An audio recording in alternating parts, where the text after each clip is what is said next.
बिहार लोक सेवा आयोग ने सिविल सेवा की परीक्षा को लेकर बड़ा बदलाव कर दिया है। इसके तहत अब साक्षात्कार बोर्ड को साक्षात्कार में दिए गए अंकों के बारे में लिखित जानकारी देनी होगी। जिन अभ्यर्थियों को 30% से कम या फिर 80% से ज्यादा नंबर दिए जाएंगे, उसे देने के कारण भी बताने होंगे। यह जानकारी सोमवार को प्रेस वार्ता में बीपीएससी के चेयरमैन अतुल प्रसाद ने खुद ही दी। दरअसल चेयरमैन ने बताया कि ज्यादातर अभ्यर्थियों की ये परेशानी थी कि 68वीं मुख्य परीक्षा की परीक्षा तिथि और अन्य बोर्ड की परीक्षा तिथि मिल रही है। इस कारण इसकी परीक्षा तिथि में बदलाव किया गया है। 12 मई 2023 को GS1 की परीक्षा होगी। इसके बाद 17 मई को GS2 की पहली पाली और दूसरी पाली में हिंदी विषय की परीक्षा होगी।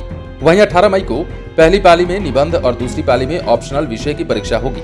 ये भी बता दें कि पहले बीपीएससी 68वीं की परीक्षा 12 से 15 मई तक होनी थी। इसके अलावा बीपीएससी की 69वीं प्रारंभिक परीक्षा में भी सुधार की घोषणा की गई है।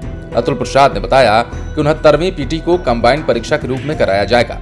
अब बिहार पुलिस सेवा प्रशासनिक सेवा के साथ आयोग के स्तर पर अलग अलग ली जाने वाली परीक्षाओं को भी एक साथ पीटी के तौर पर लिया जाएगा। इसके लिए सभी विभागों से रिक्त पदों की संख्या मांगी गई है। हर सेवा की परीक्षाओं के लिए अलग अलग कट ऑफ निर्धारित किए जाएंगे। कैलेंडर के अनुसार 69वीं बीपीएससी प्रारंभिक परीक्षा सितंबर 2023 में संभावित है। दरअसल बिहार लोक सेवा आयोग के अध्यक्ष ने बताया कि अब नए बदलाव के तहत निबंधन के अंकों के आधार पर टाई ब्रेक होगा। पहले ऑप्शनल पेपर के अंक पर टाई ब्रेकर होता था।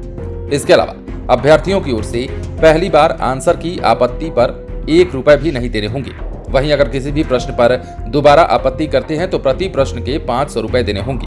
मुख्यमंत्री नीतीश कुमार ने स्थापना दिवस के मौके पर कहा था कि ऐसा देखने को मिला है कि वैसे अभ्यर्थी जिन्हें लिखित परीक्षा में अच्छे अंक मिलते हैं पर साक्षात्कार में उन्हें कम अंक प्राप्त होते हैं। ऐसी स्थिति आखिर क्यों उत्पन्न होती है, इस पर आयोग को सोचना चाहिए। और इसी के बाद आयोग ने बड़ा बदलाव किया है और ये तय कर दिया है कि यदि 30 नंबर से कम और 80 नंबर से ज्यादा अंक आप किसी को देते हैं, किसी अभ्यर्थी को देते हैं, तो आपको आयोग को या बोर्ड को इस कारण को बताना होगा और जवाब देना होगा और आपको स्पष्टीकरण देना होगा कि आखिर इतने नंबर देने के पीछे क्या वाकई कोई वाजिब कारण है या कुछ और बात है। और इसी की ओर इशारा करते हुए मुख्यमंत्री ने सवाल खड़ा किया था, जिसके बाद अब बड़ा बदलाव बीपीएससी की इस परीक्षा को लेकर हो गया है। और जैसा कि हमने आपको पहले भी बताया कि साक्षात्कार बोर्ड को साक्षात्कार में दिए गए अंकों के बारे में ये प्रावधान निकलकर सामने आया है और ये बताया गया है कि जो साक्षात्कार में अंक दिए जाते हैं उन अंकों की समीक्षा होगी और उन्हीं अंकों के आधार पर बोर्ड को जानकारी दी जाएगी।